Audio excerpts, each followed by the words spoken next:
Today we're going to cover the shockingly simple math to early retirement.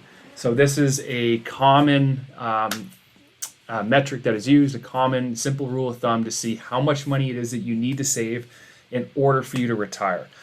So this is not including if you have any rental properties or businesses or other streams of income such as royalties, patents, anything like that. This is if you just want to work hard, you have a good saving technique, you're making some money in the stock markets as is, and you want to just save your way to retirement.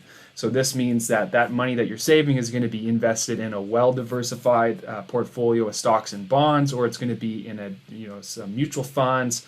Whatever it is, you're just going to trust the bank with it, or you're going to do some self-directed management, and you're going to place that money yourself. So either way, the shockingly simple math to early retirement is that you want to figure out what does that end goal number look like for you in retirement. How much money do you want to have? Do you want to earn for the rest of your life that you're going to be comfortable living on? Let's just say that that number is $80,000, and you're going to, I would recommend consulting with a professional, with a tax planner, maybe that's your banker, maybe it's an accountant, and you want to figure out that you have the ultimate utilization of whatever the tax is in your state, province, country, etc.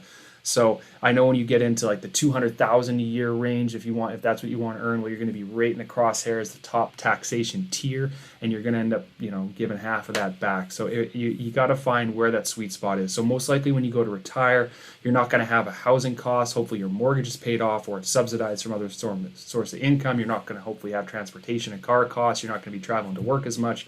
A lot of your expenses should be decreased. So you won't really have that need to have some significant income unless you're planning to ball out and go to Fiji and Thailand every second month. So if you're just looking to have, enough to live on, a comfortable life, you can still go out, go to the movies, enjoy nice food, travel several times a year, whatever it is you want to do. Let's just say that number is 80,000. Whatever that number is, you take that number you plan to live on and you times it by 25. Let's say that number is $80,000. That's going to be $2 million. So you're going to have to save $2 million in order to be able to earn $80,000 from your investments for the rest of your life without ever having to work again. So how that math sort of works is that 25 times enables a what's called a safe withdrawal rate of 4%. So what that means is that every year you're able to withdraw 4% of your nest egg so that you can live on it. So with that 25 times, it gives you enough buffer that whatever it is you're earning, let's say that the standard return in the stock market is 7%. That's the historical over whatever 90 plus years. Most financial planners use that as their projections and so forth. So let's say you're going to earn 7% on your money. So you have $2 million. 7% of that is $140,000, and 4% of that is your $80,000. So then there's still an additional $60,000 that is left in there from the interest that is earned on the $2 million. That $60,000 stays in with the $2 million, and it continues to compound and it continues to grow. So you're not actually taking away from your nest egg. If anything, your nest egg is still growing, and you're able to safely withdraw your $80,000 or whatever the number is to live on that every year. So that's kind of the magic on how it works. And I know a lot of people think that, you need millions to retire. You have to be a multi-millionaire. Well, and the truth is, you just need $2 million to just retire the standard traditional way. If you just have money saved in the stock market and you don't have investments, other exterior investments, you don't have private investment, you don't have real estate, you don't have equities, any other royalties, you don't have any other forms of income such as a pension, the Canadian pension plan, you have literally nothing. You would just have to save $2 million. And I know it's a lot easier said than done, but through a lot of the videos coming out, I'm going to show you how you're able to save up to 70 to 80% of your income, and that I have through ways like house hacking and reducing transportation costs and a lot of other benefits to lower bills and expenses, and just through simply investing.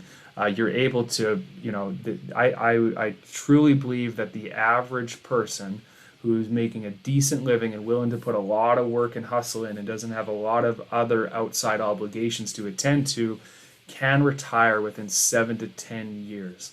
So you'd be able, what you would do is you want to save up that $2 million, and I'll show you how that looks on my iPad here using a compound interest calculator to just kind of show you the power of how compound interest works when it comes to your saving and your nest egg. So this here is the compound interest calculator.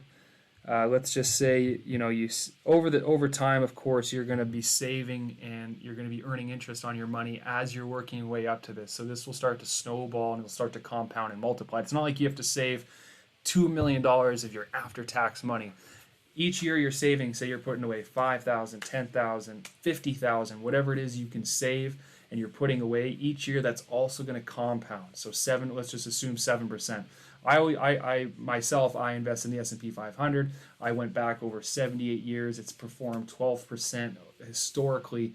So you can run numbers on that, but like I said, that's not proven. It's a lot more riskier. You're not as diversified. It's more of a risk base. But I'm young and I feel that I can accept that. And I have other investments as well that prop me up in case it doesn't do that well. For simplicity, we're going to assume a 7% return on your money from investing in a well-diversified stock and bond portfolio or in a mutual fund. Just to show you the powers of how the compound interest works, let's say you have your $2 million saved. You're going to have regular addition.